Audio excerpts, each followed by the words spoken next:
Today we remember and solemnly celebrate King Charles I, whose feast day is kept within the High Church tradition of Anglicanism as King Charles the Martyr. Charles was born on the 19th of November 1600 and ascended the throne as King of England, Scotland and Ireland in 1625, being crowned the following year. A man of deep personal devotion, he was a steadfast defender of high Anglicanism, cherishing the beauty, reverence and sacramental life of the Church. He upheld the historic episcopacy, the Book of Common Prayer, and the ancient continuity of the Church of England.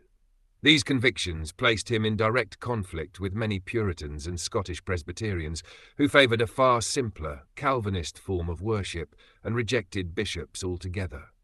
Tensions deepened after Charles married the devoutly Catholic Henrietta Maria, and through his strong support of William Laud, whose Arminian reforms sought to restore order, ceremony and theological balance within the Church. To his opponents, these actions made the king appear dangerously too Catholic, even though Charles himself remained firmly Anglican. The political and religious turmoil eventually erupted into civil war. In the end, Charles was tried by his enemies and martyred on the 30th of January, 1649, being beheaded for his unwavering defence of the monarchy and the Anglican settlement of church and crown. With his death, the monarchy was abolished and replaced by the Commonwealth of England, a republican experiment that lasted until 1660, when the monarchy was restored under his son, Charles VI.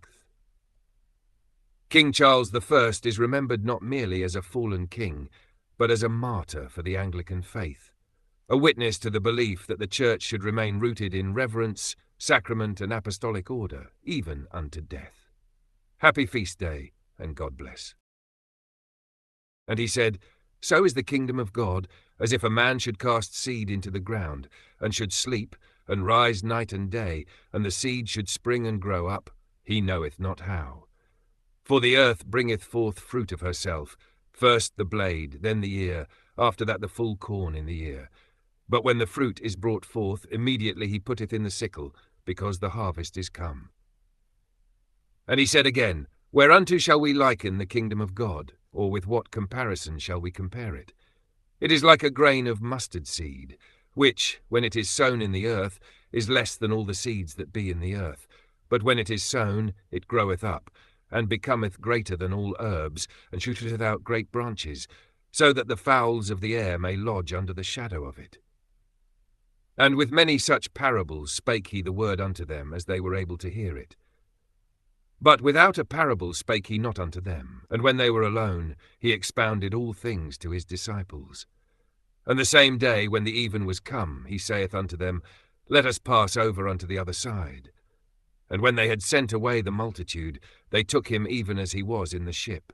And there were also with him other little ships, and there arose a great storm of wind, and the waves beat into the ship, so that it was now full. And he was in the hinder part of the ship, asleep on a pillow. And they awake him, and say unto him, Master, carest thou not that we perish? And he arose, and rebuked the wind, and said unto the sea, Peace, be still. And the wind ceased, and there was a great calm. And he said unto them, Why are ye so fearful? How is it that ye have no faith? And they feared exceedingly, and said one to another, What manner of man is this, that even the wind and the sea obey him?